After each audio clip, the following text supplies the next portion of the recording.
Olá! Mais uma vez aqui estamos com o nosso programa Os Gideões. Um programa vindo do coração de Deus para cada um de nós que quer estudar a sua palavra, que quer conhecer mais do Senhor e queremos acompanhar também a história da igreja. Nesta série de programas sobre o livro de Atos dos Apóstolos, lendo versículo por versículo, analisando, conversando e refletindo sobre as histórias ali registradas, nós estamos vendo como Deus caminhou na história e até os dias de hoje. E no programa de hoje, conversaremos sobre um passo muito importante da igreja, a instituição dos primeiros diáconos. Como surgiram os primeiros diáconos? Qual a sua tarefa? Qual a sua função? O que Deus espera dos diáconos? Vamos ver? Deixe o seu coração aberto para o Senhor, pronto para ouvir a voz de Deus. O programa Os Gideões já começou.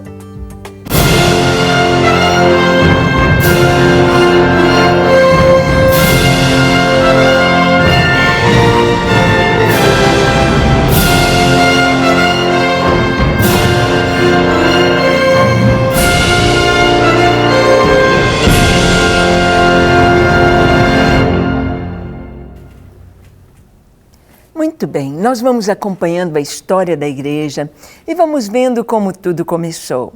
Vimos como Jesus subiu ali ao Monte das Oliveiras com cerca de 500 irmãos que viram a sua ascensão.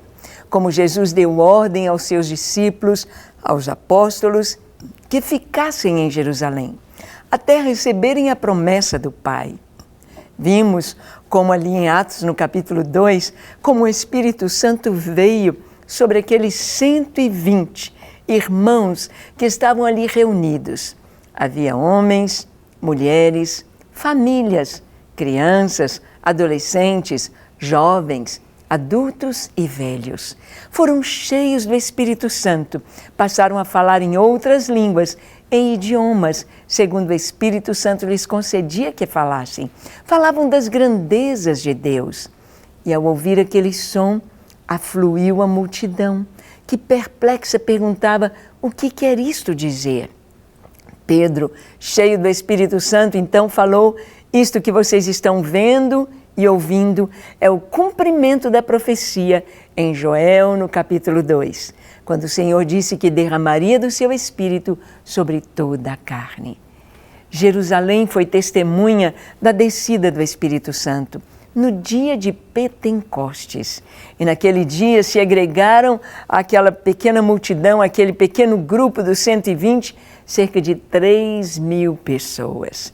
Primeiro culto, avivamento. E a igreja então começa grande, começa crescendo, já começa sendo missionária, porque muitos daqueles que receberam Jesus ali em Jerusalém voltaram para os seus países, voltaram para Creta, voltaram para a Arábia, voltaram para o Egito, voltaram para a Grécia, voltaram cheios do Espírito Santo, voltaram levando esta tocha, voltaram levando a mensagem de avivamento, a mensagem de que Jesus é o Cristo, o Filho de Deus. E então, nós vamos ver como a igreja cresceu, como a igreja caminhou e vão surgir alguns problemas.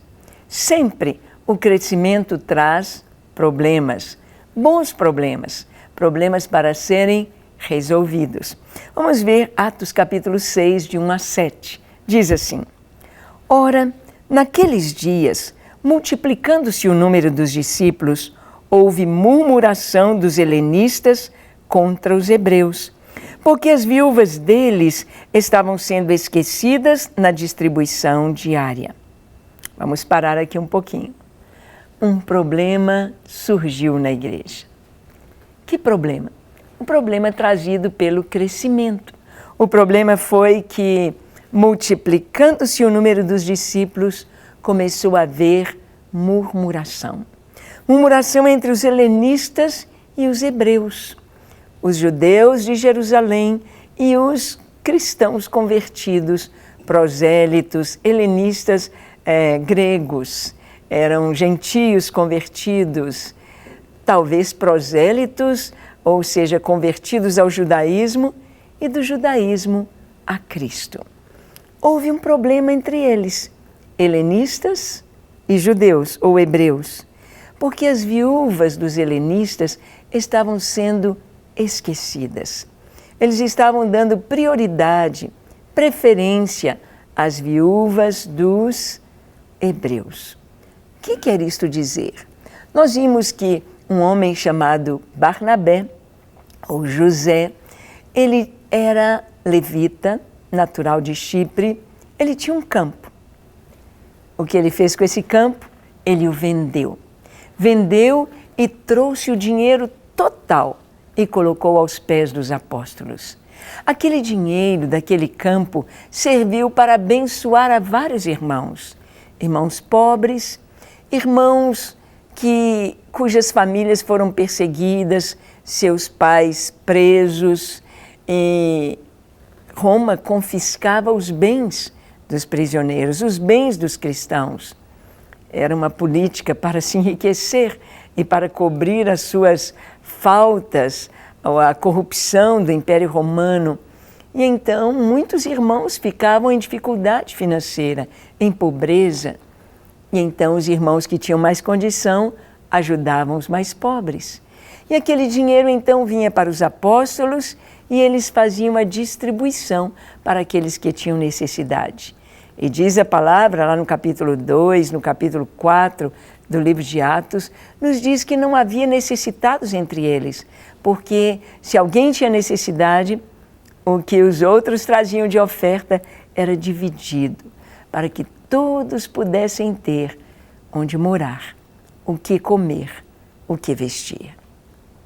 Mas nós sabemos que, diz aqui no capítulo 6, que com o crescimento, multiplicando-se o número dos apóstolos, dos discípulos, multiplicando o número deles, o que houve?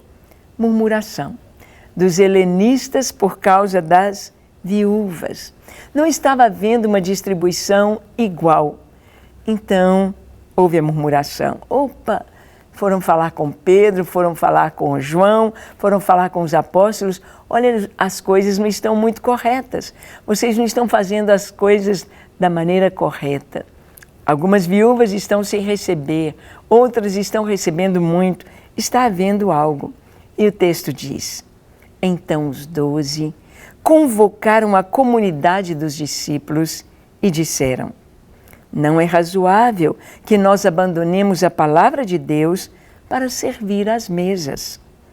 Mas, irmãos, escolhei dentre vós 7 homens de boa reputação, cheios do Espírito e de sabedoria, aos quais encarregaremos deste serviço.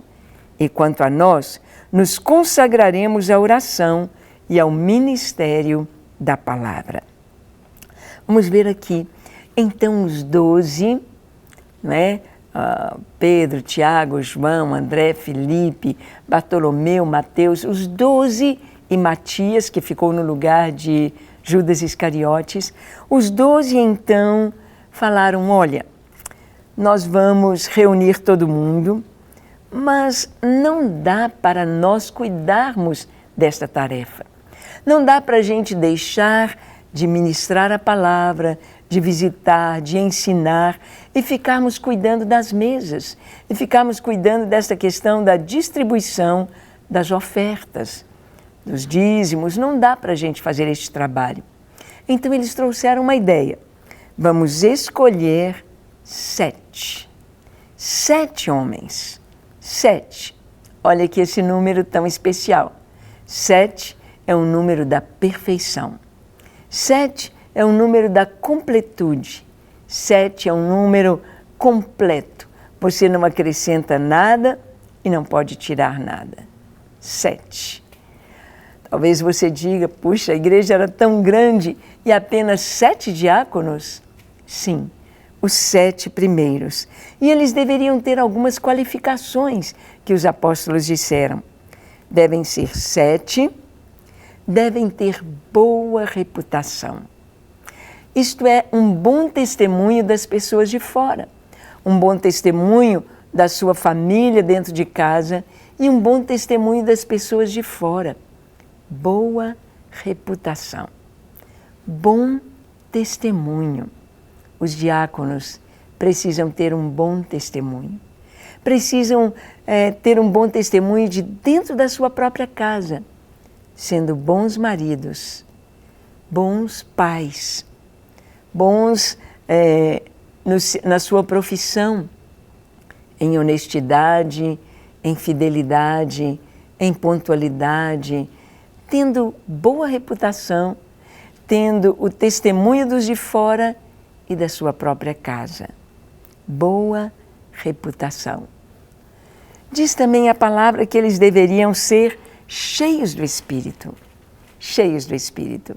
Cheios do Espírito eles foram quando o Espírito Santo veio em Atos capítulo 2 e os encheu. Encheu de graça, de sabedoria, a unção para testemunhar, a unção para pregar, a unção para ministrar a palavra de Deus, a unção para viver o Evangelho, para viver este amor.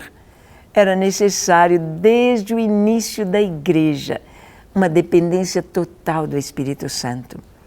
Estes homens, os primeiros diáconos, que haveriam de apenas servir, servir à mesa, servir os irmãos, servir as viúvas, repartir entre os pobres, eles deveriam ser cheios do Espírito Santo.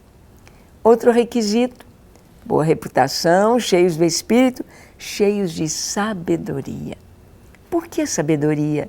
Eles precisavam discernir quem precisava e quem não precisava.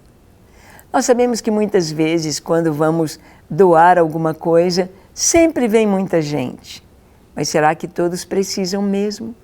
Será que todos são necessitados? Eles precisavam de sabedoria para poder distribuir, dividir entre os irmãos aquelas doações. Os bens, eles precisavam de sabedoria.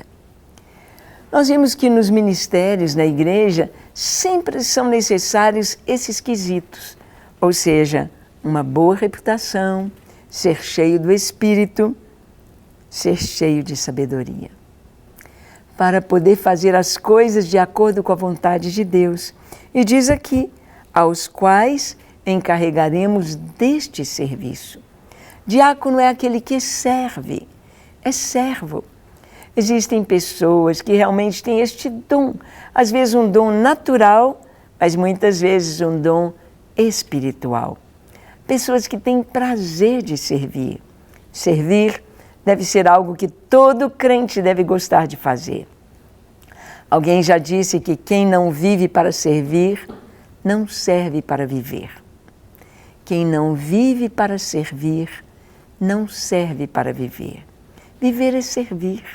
Viver é estender a mão, é ajudar o que está por baixo, é levantar o caído, é dar de comida ao que tem fome, é vestir o nu, é dar de beber ao que tem sede, servir.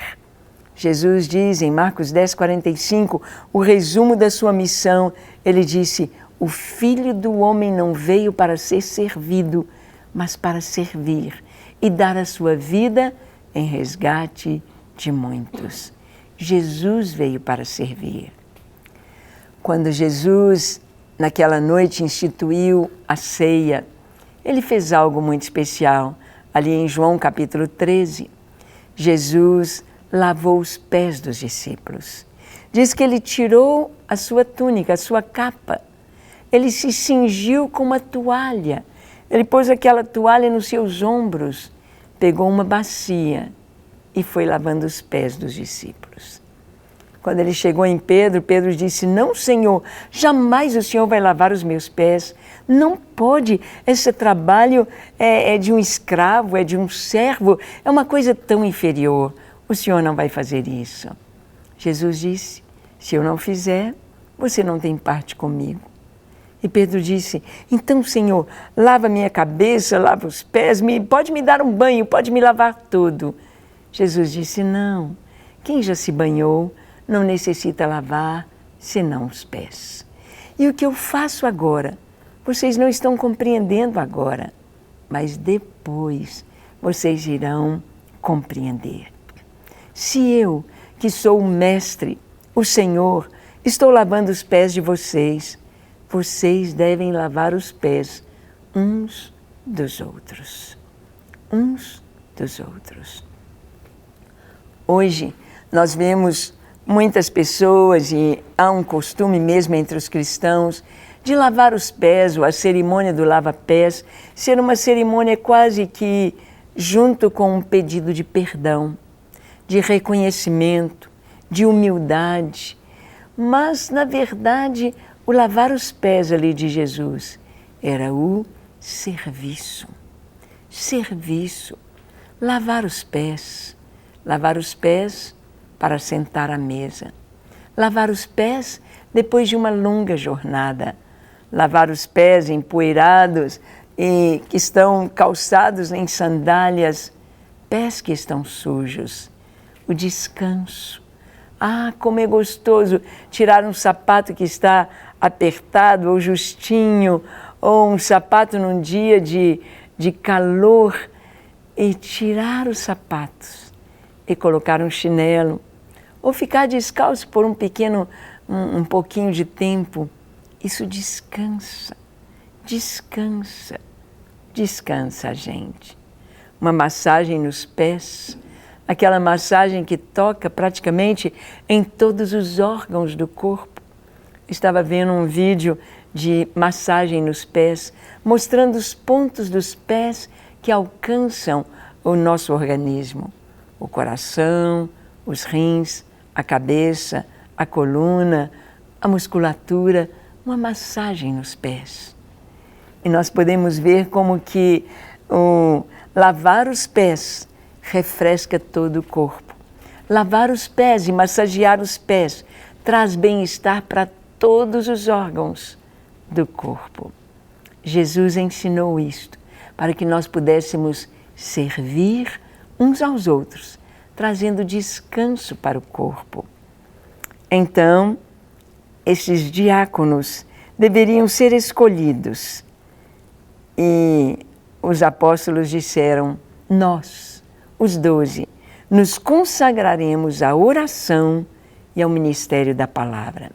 Sim, a liderança da igreja, os pastores, precisam ter tempo para ler a Bíblia, estudar a Bíblia, mergulhar nas Escrituras e orar.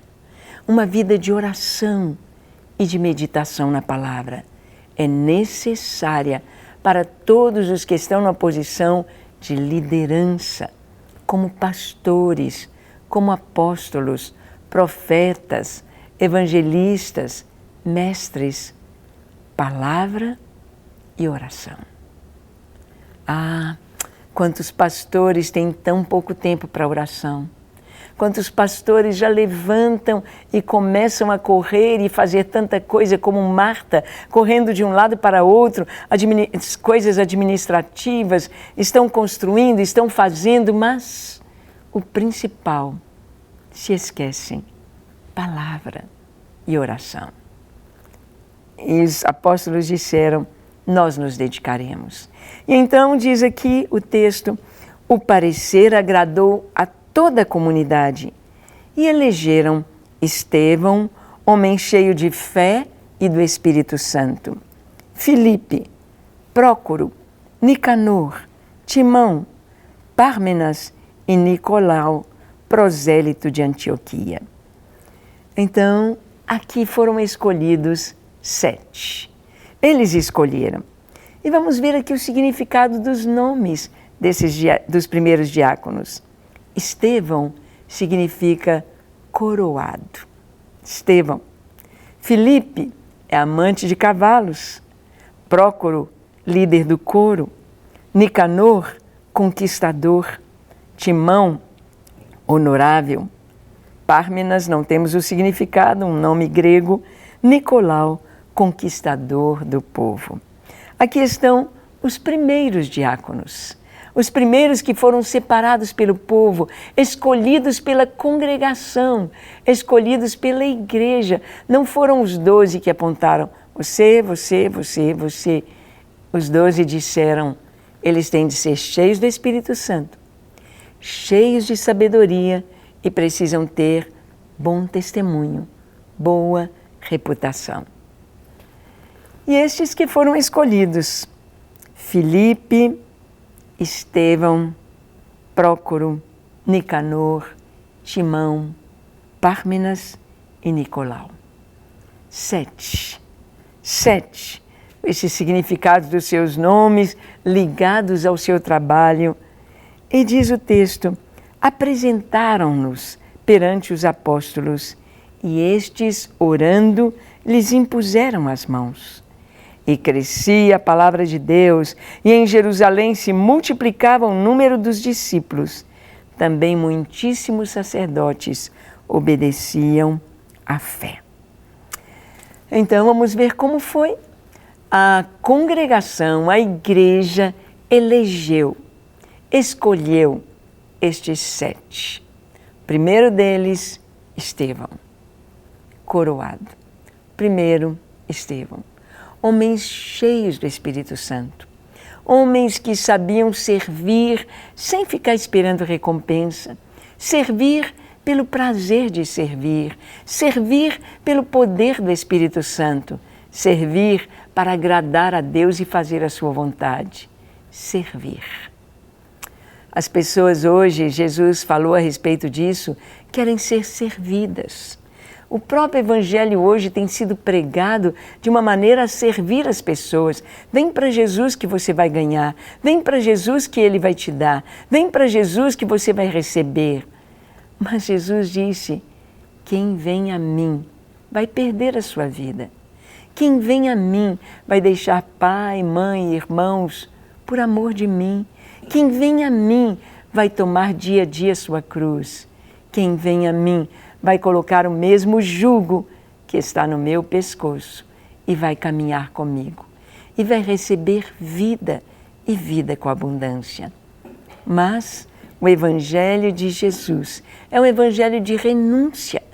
Você renuncia tudo que você tem, que é um nadinha diante de tudo que Deus tem e que nós recebemos em amor, em bondade, em gozo, em salvação, em paz, em fidelidade, na presença do Senhor. Então, aqueles 7 foram apresentados aos apóstolos. E o que eles fizeram? Diz o texto que os apóstolos impuseram as mãos sobre eles. A imposição de mãos significa transferência de autoridade, do poder do Senhor, um comissionamento para cumprirem a tarefa. Impuseram as mãos e oraram. Oraram sobre aqueles 7. Alguém já orou com a imposição de mãos sobre você? Te conferindo autoridade, consagração para cumprir a obra de Deus? Seja fiel. Cumpra o que o Senhor lhe pediu. Cumpra a vontade de Deus. E sendo assim, diz aqui a palavra, que a palavra de Deus, a fé, o Evangelho, crescia.